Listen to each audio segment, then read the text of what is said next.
Dungeons & Dragons is the biggest tabletop role-playing game in the entire world. You can watch it on Twitch, YouTube, go to live shows, listen to D&D podcasts and, of course, play it yourself with friends, either in person or online. Dungeons & Dragons has been around since the 70s, and since then it's gone through many different forms. Going through 1st, 2nd, 3rd, 3.5, 4th and finally 5th edition in the 50 years since it was first created, there have been players who have been with Dungeons & Dragons from the very beginning. Unsurprisingly, the game has changed a lot since those early days, so we travelled to Italy for the Lucca Comics and Games Festival to ask some professional Dungeons & Dragons players, some of whom have been with the game since the very beginning, how Dungeons & Dragons has changed. So here's how Dungeons & Dragons has changed over the last 50 years.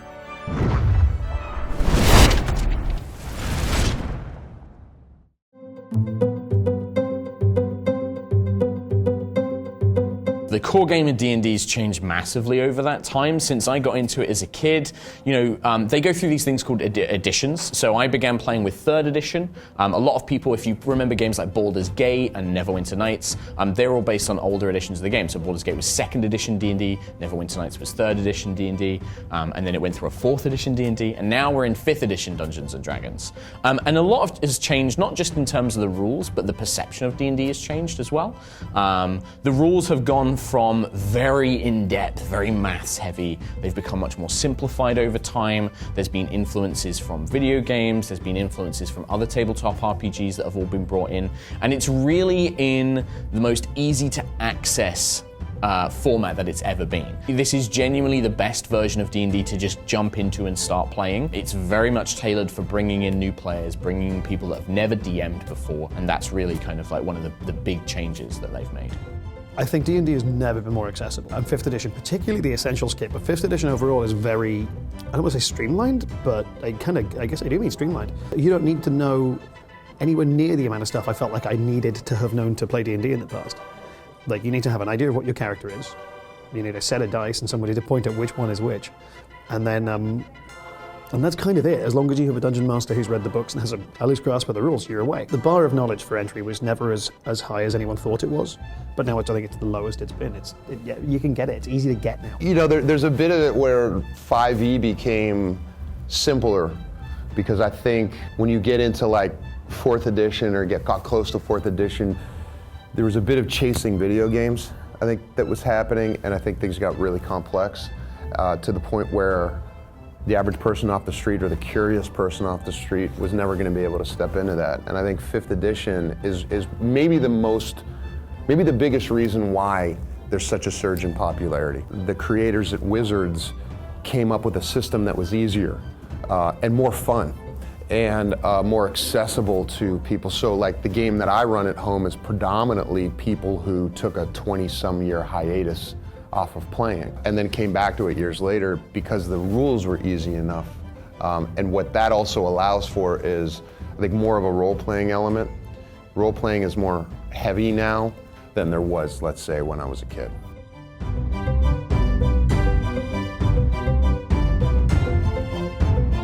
Like when I was in school, having an interest in something that was not the mainstream was bullyable. Back when I played, it was very, very niche and sort of separated. So you'd find a little group of people and kind of be invited in. It was like some secret society or something. You'd find a little group, and then some people would be like, what is that weird game you're playing? So you might have to be like, no, come on, try it, it's fun. And then once people knew what it was, then you'd be like, oh, we have somebody addicted for life, kind of thing. So when I started at the age of 8, it was mostly, it was pigeonholed as like nerd. Like it was being a fan of D&D was a derogatory thing, and it was mostly white men.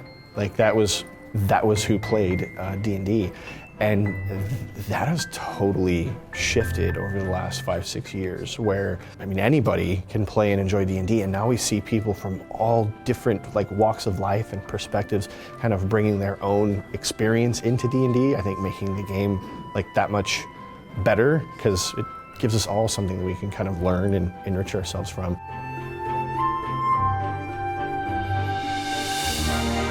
You know, there's also, it's interesting now that I see a lot of girls playing, you know, and when we were kids, it wasn't that we didn't want girls to play or we were, you know, boys only or any of this junk. It was, I mean, I would have stuck my arm in a bandsaw in wood shop and cut it off to have a girl listen to me talk about Dungeons & Dragons for 30 seconds, let alone play with it. I mean, are you kidding me? Like, there was, you know, like the idea of gatekeeping with that, and that, you know, in that way was like non-existent. So, but now like girls play, you know, and everybody plays.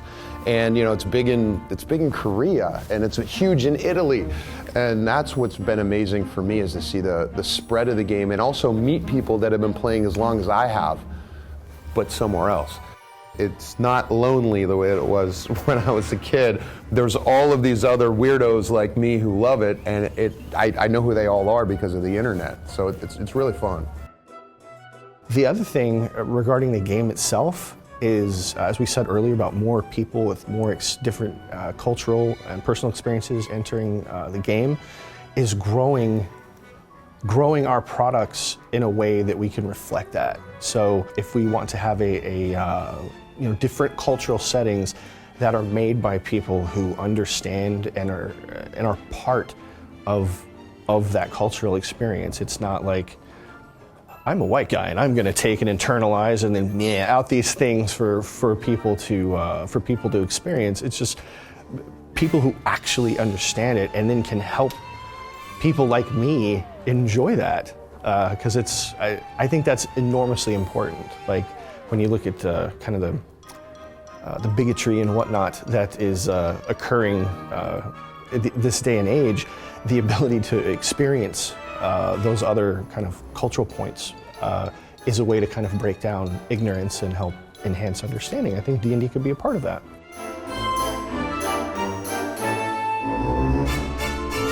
With D&D being so prevalent on Twitch and YouTube now, it's so easy for audiences to look in and see the game for what it is, and that's been great for the growth of D&D because it's dispelled the myths of it. You know, people used to think, oh, it's a bunch of people in a basement talking about magic missile in the darkness or sleeping with tavern, you know, servants and things like that.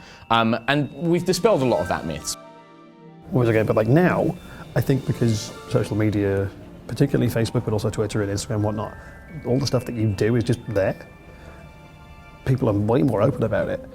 And so, I don't know what the best way to put it is. It feels like now being interested in stuff got cool again. Being an enthusiast is cool again.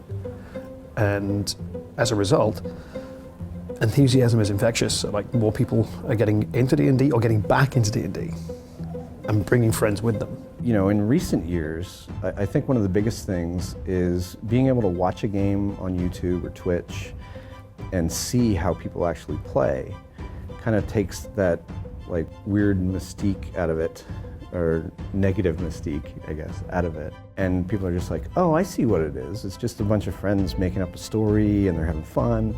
So I think that was a giant thing that just makes more people go, hey, I want to try that. That looks fun, you know? So to me, that's probably been the biggest change, the fact that just a lot of people can see what it actually is. And just jump into it. And with the internet and the rise of streaming, that's opened up a whole new way to interact with the game. Like if you get to watch, you like Critical Role or High Rollers, you can watch folks play the game, and you can kind of see it from a safe distance, because it can be intimidating to even if you're not like on a stage in front of people pretending to be someone else. Even if it's just in an intimate group, that can be like, am I doing it right? Like it can be tough. So being able to watch others do it, you can kind of ease yourself into kind of building what you want in terms of a character, even becoming a dungeon master and helping people tell their own stories.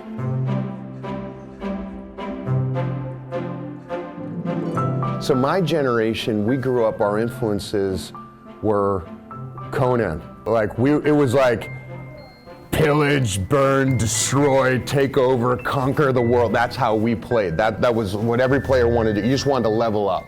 And now there's a younger generation, I think, that it's not so interested in conquering and burning. It's more about, you know, having fun and socializing, because I think also the game now provides, you know, at this time in the zeitgeist, or, you know, kind of in the timeline of human history, like, we're staring at computer screens all day long, not interacting with each other. We're on a phone or on a computer, and people need to interact. And so I think there's a real hunger for putting your phone down, getting together with your friends, and socializing that way. And I think that breeds a certain level of goofiness and fun that maybe it was more serious before. I think that given kind of how D&D has grown in pop culture, I think it's only a matter of time until we see transmedia expressions of D&D. So maybe a D&D cartoon, or a live action series, or a film. I think that's something that will probably come to pass in the future. I have no idea when. So there's how Dungeons & Dragons has changed over the last 50 years, in the words of some professional players who have been there from the very beginning. If you enjoyed the video, let us know by hitting the like button.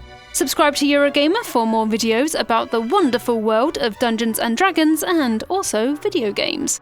We put out a new video on our channel every single day, so you won't be waiting long for something new to watch. See you next time, and may your dice always roll true.